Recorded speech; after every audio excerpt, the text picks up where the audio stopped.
Hello বন্ধুরা, সবাই কেমন আছো? আশা করি সবাই ভালো আছো, আমিও ভালো আছি। মথুরা কেক বানাবো, সম্পূর্ণ ভিডিওটি দেখার অনুরোধ রইল।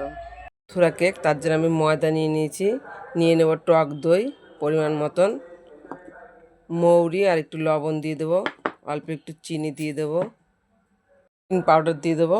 এবার আমি জল দিয়ে সুন্দর করে মেখে নেব। জন্য যে আমি ডোটা করে নিয়েছিলাম, এবার আমি 20 মিনিট সেটাকে ঢেকে রেখে দেবো। এবার আমার চিনিটা আমি নিয়ে নিয়েছি, এবার মিক্সচারে আমি গুঁড়ি করে নেব। 20 মিনিট হয়ে গেছে বন্ধুরা, ঢাকনাটা আমি খুলে নিচ্ছি, দেখো কতটা সফট হয়েছে।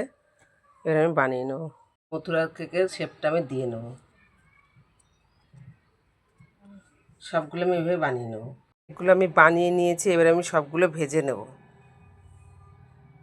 কড়াইয়ে তেল দিয়ে দিয়েছি, গ্যাস ধরিয়ে দিয়েছি, এবার মথুরা কেকগুলো আমি সব ভেজে নেব। এবার সবগুলো কেক আমি একইভাবে ভেজে নেব। মথুরা কেকটা আমার ভাজা হয়ে গেছে, এবার নামিয়ে নিয়ে তোমাদের দেখাচ্ছি। মথুরা কেকটা আমার হয়ে গেছে বন্ধুরা, হালকা চিনির গুঁড়ো দিয়ে দিয়েছি, দেখো কতটা সুন্দর হয়েছে দেখতে।